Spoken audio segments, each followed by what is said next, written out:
What's up, guys? What's going on? I'm Paul. This is Pauline Theology's Daily Devotional, and we are going through the book of John. We are on John chapter 8, 44 through 47. So if you haven't checked it out yet, go ahead, stop the tape, check it out, see what it has to say, come back, and we'll answer the 4 questions, man. This is just been a good journey to understanding and knowing and seeing and finding out who Jesus is. We've seen his character. We've seen his love. We've seen the love of the Father. And now we're seeing like a different side of Jesus, man. He's being upfront and outright to these people whom he's speaking to, the Jewish people. And it's kind of crazy, man, to see it happen like this. So I'm excited to dive deeper with you because now we own a very controversial thing that he says to these folks. And it's tough. So if you haven't read it yet, go ahead, stop the tape, check it out, see what it has to say, come back. We'll answer the 4 questions. It's John chapter 8, 44 through 47. And if you have, let's go ahead and jump into it. So we got to the part where Jesus says, you don't understand the word because you're not, it doesn't remain in you. He also says that you don't understand his word, or you don't know what he says because you aren't able to understand his word. You're not able to hear his words. And the reason you're not able to hear his words is he says, your father's the devil, man. Earlier we heard when he said, your father is not Abraham. You have a different father. You obey your father. You do the things of your father. And now he outright says, your father is the devil. Man, Jesus is not playing, dude.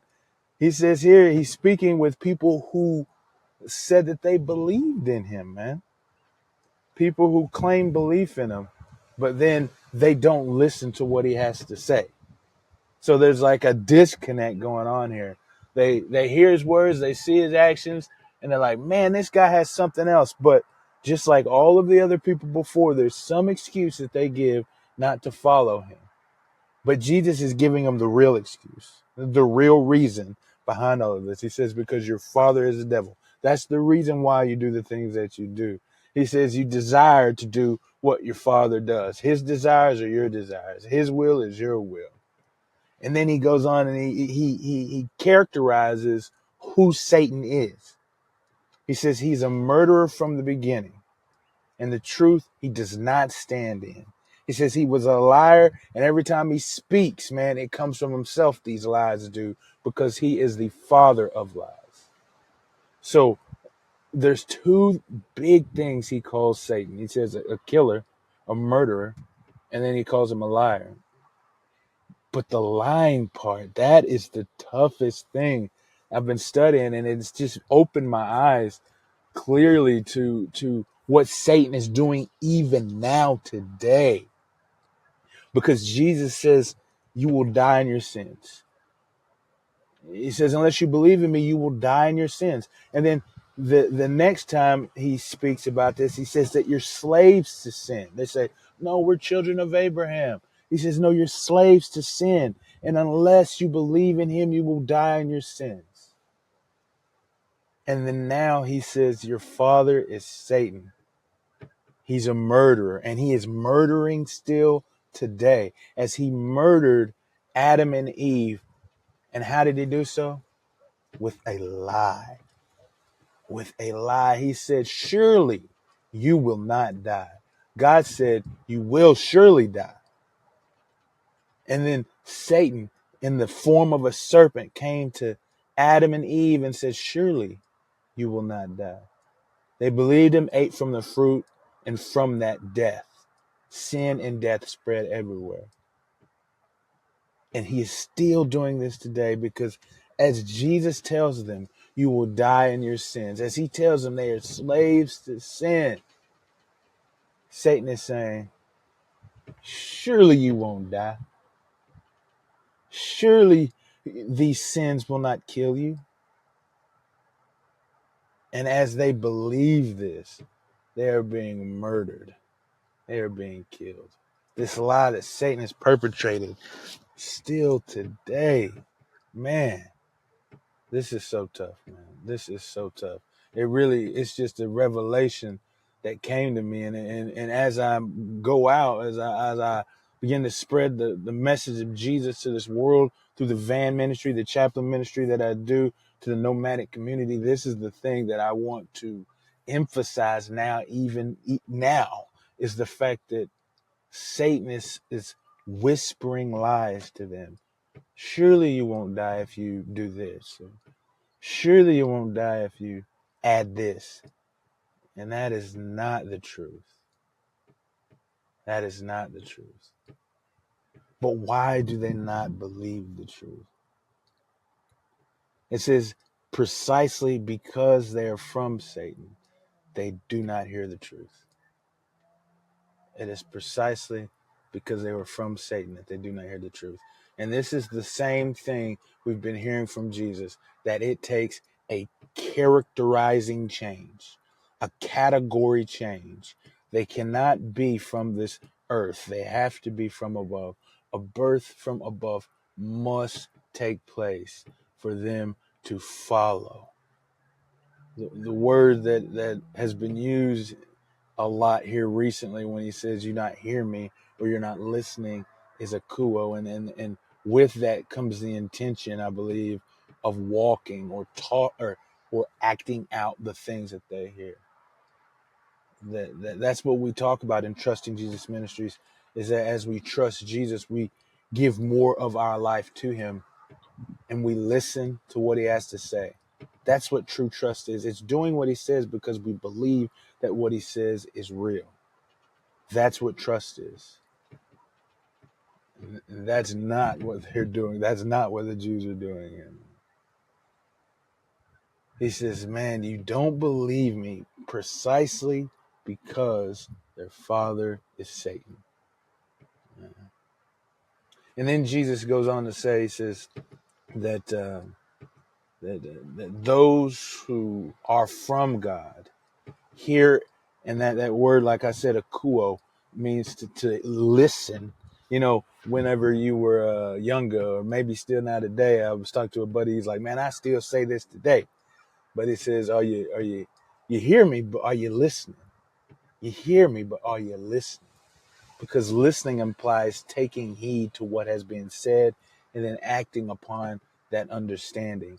And so whenever he says this, he says that if you are from God, you would hear that his words are from God. You would understand and know and do the things that I say and recognize me because I am from God. He says, but you don't do this because you are not from God. You are not of God.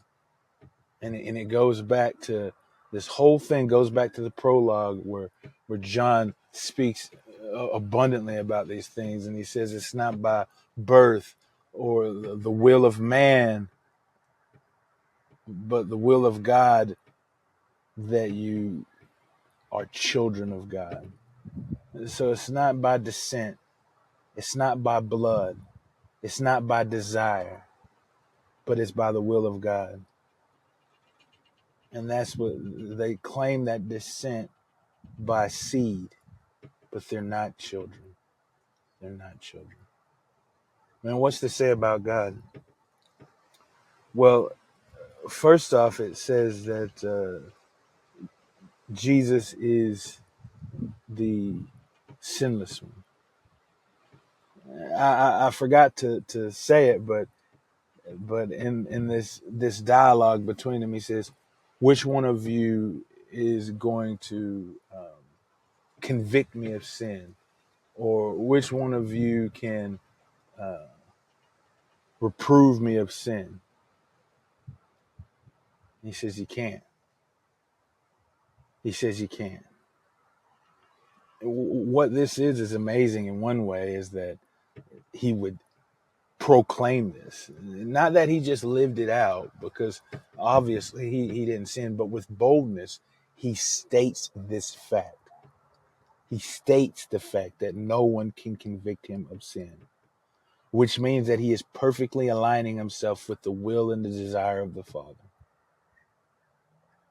So Jesus is the sinless one. That's what this right here. You ask, well, where does it say that Jesus never sinned? It says a lot of places, But some folks are more convinced whenever Jesus says it himself. And he says it right here. Who can convict me of sin? He is the sinless one. And then second, God calls us out, man. We sometimes think that Jesus doesn't speak harshly to people who are not quote unquote church people, but here he does. These are people who are just regular Joes, regular Jims, regular Susie Q's.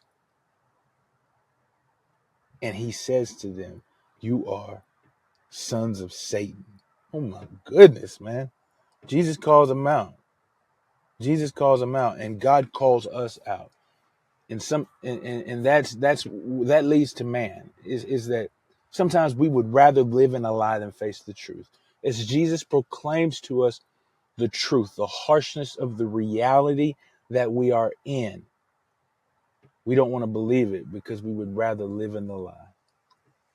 Man, I think Eminem has a song, and you like, he listen to Eminem. I really don't listen to him at all, but I think he has a song. It's called "I Love the Way You Lie."